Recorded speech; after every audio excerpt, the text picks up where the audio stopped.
Silvia Paulina Braslavsky fue una pedagoga y consultora internacional de la enseñanza nacida en Argentina. Hoy hablaremos sobre su famosa teoría, donde da características genéticas propias del desarrollo, para lograr aprender en medio del contexto sociocultural donde se desenvuelve el niño. Quisiera entrar en contexto, es necesario definir la alfabetización, lo cual va a ser el centro a través del cual girarán todos los temas abordados, desde la perspectiva de la autora y algunos otros autores que se ven involucrados. La alfabetización se refiere a un proceso de adquisición de la lengua escrita y oral. De acuerdo con esto, la comunidad científica reconoce que el periodo más importante para el desarrollo de dicho proceso es a los primeros años de vida, es decir, desde el nacimiento hasta los 8 años aproximadamente. Hay que resaltar que la familia es el principal medio alfabetizador en la primera etapa del desarrollo del niño. Por esta razón, es muy importante reconocer y comprender la relevancia que tiene el aprendizaje dentro del núcleo familiar, puesto que como resultado se obtendrá una alfabetización temprana, antes conocida como emergente, lo cual representará el inicio de la adquisición de la lengua escrita y oral desde los primeros años de vida. En relación a lo dicho, si hablamos desde una perspectiva de enfoque psicosociolingüístico, podemos establecer que todos los niños que crecen en una sociedad letrada comienzan a leer y a escribir muy tempranamente, puesto que las funciones de alfabetización forman parte de un proceso de aprendizaje. El cambio que se produce en los escenarios de la alfabetización temprana ocurre cuando también se producen cambios en el desarrollo durante la primera infancia, donde no solo tienen importancia las condiciones externas del mismo desarrollo, sino también el modo en que cómo el niño las vive. Cuando mencionamos la palabra desarrollo, en este contexto, nos referimos al momento de cambios socioemocionales, físicos e intelectuales que dependen del ambiente en el que se encuentra el niño. Sin embargo, no se puede tomar como única referencia la influencia del medio, ya que el desarrollo se produce más bien como una unidad del ambiente y su personalidad. Esta última, según Braslavsky, el niño la ha creado cuando tiene cambios en su conducta y en su humor, mismos que se ven relevados ante su figura de autoridad, la cual en la mayoría de los casos son los padres. Para continuar con lo establecido, es importante resaltar que existe una gran diferencia que caracteriza la percepción en el ser humano ante todo esto, y consiste en que al mismo tiempo que toma conciencia de las percepciones externas, también toma conciencia de sus propias percepciones. En este sentido, entendemos a la percepción como una forma en la que el cerebro interpreta las sensaciones que recibe a través de los sentidos, para así formar una impresión de la realidad física, y esto lo hace de manera consciente o inconsciente. Es decir, esto nace como una vivencia que obedece a un proceso evolutivo. Un ejemplo de lo dicho es cuando un bebé se alegra o se encuentra hambriento, pero él no lo sabe. Es hasta cuando se producen en él una serie de vivencias cuando logra comprender lo que significa estar alegre o hambriento.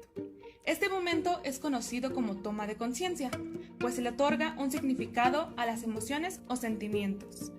A partir de esa toma de conciencia, el niño empieza a entender y descubrir más cosas.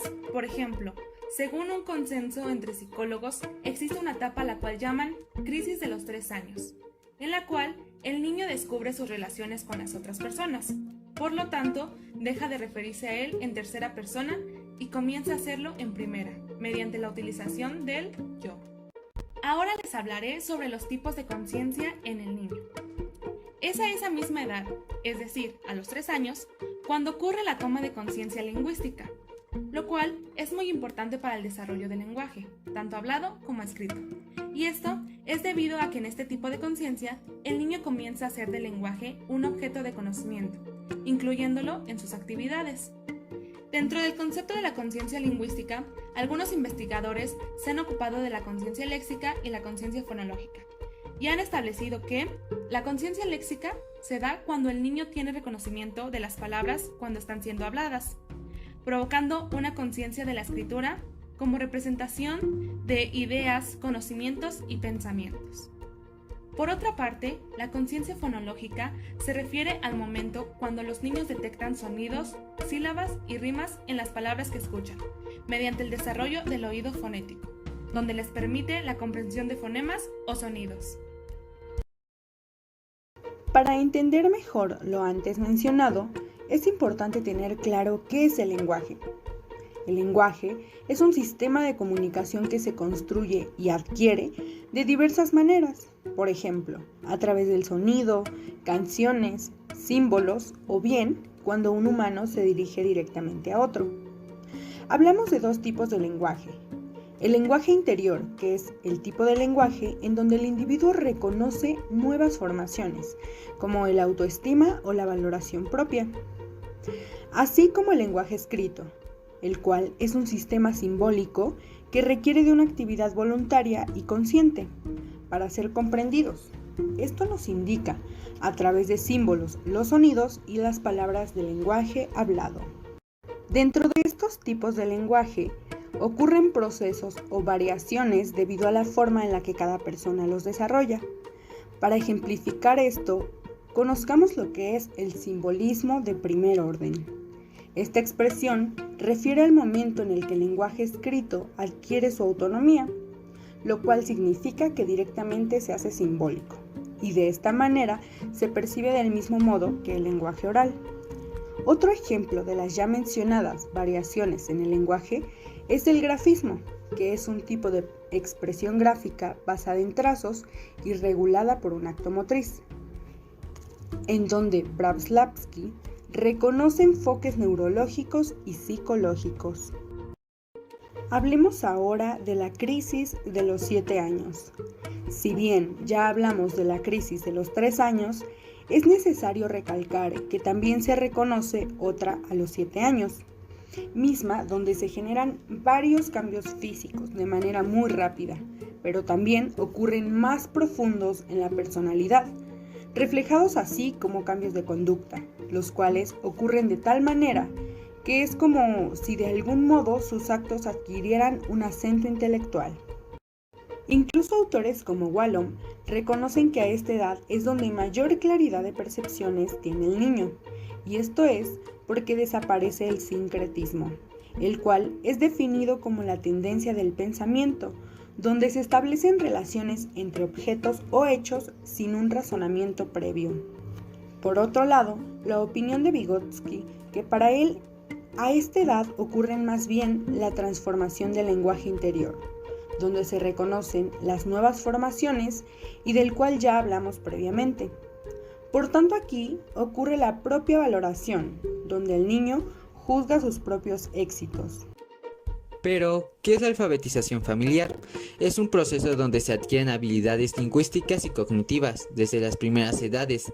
Aquí los padres fungen como educadores. Dicha alfabetización es algo muy común debido a que en muchos de los casos los padres fueron los educadores, ya sea antes de que surgieran los sistemas de educación formal o antes de que integraran a sus hijos a uno. Nos referimos a un sistema de educación formal cuando hablamos de planes estructurados dentro de un sistema educativo. Estos cuentan con un carácter intencional, planificado y reglado. Como inicio deben tener claro qué es leer y lo que es escribir, identificado desde el primer momento como la intención vocalizadora, que es el primer acercamiento del bebé al lenguaje, a través del balbuceo. En este momento es importante no confundir esto y dar por hecho que ya habla, sino más bien dejar poco a poco que construya su lenguaje. Si bien existen programas de alfabetización familiar, mismos que comprenden la lectura y la escritura, y en los cuales los padres y los alumnos se ven involucrados para así poder mejorar la formación del niño, nos vamos a centrar en los consejos de Branislav que establece hacia los padres. Ahora bien, los maestros pueden orientar a los padres para así entender que leer es comprender un texto y escribir es producir textos con significado, para que así puedan demostrarle a los niños esta importancia diferencia.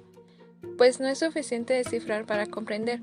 Esto puede ser mediante acciones como experiencia compartida en la lectura, brindar oportunidades para explorar y producir textos, uso de la lectura y escritura en la vida cotidiana, intervención de lectura para ayudar a comprender palabras o conceptos relacionados con la lectura. Sin embargo, en la escritura es indispensable presentar especial atención para conservar una significación en el texto. Es por eso que esto es una tarea más reservada para el pedagogo, quien se ve involucrado en los actos de leer y escribir, mediante la adopción de una didáctica crítica basada en competencias a través de la cual mantiene la lectura y el acercamiento a las letras. Así propicia el pensamiento crítico y el análisis en los alumnos. El pedagogo realiza esta acción a través de una orientación pedagógica, que consiste en el proceso de apoyo o ayuda continua con un carácter educativo, que permite potenciar el desarrollo intelectual, social o académico de los alumnos. En las escuelas existe una adaptación para el alumnado. Dentro de esta están los recursos didácticos, los cuales son mayormente utilizados por el profesor o el pedagogo, para ayudar a nutrir la experiencia y conocimiento del alumno dentro del aula. Para finalizar, nos parece conveniente abordar a Vygotsky con su aporte en la teoría sociocultural, donde anuncia que la interacción social promueve la motivación y la habilidad para el uso de lectura y la escritura en el desempeño de actividades productivas, dando así la culminación de lengua escrita con el desarrollo del niño en el jardín de infantes. Es ya en este mismo donde el pedagogo, ya antes mencionado, debe organizar la actividad infantil para seguir con su proceso de alfabetización. Esto ha sido todo por nuestra parte. Esperemos que les haya gustado y les haya servido para su formación. Muchas gracias por su atención y esperemos que tengan un lindo día.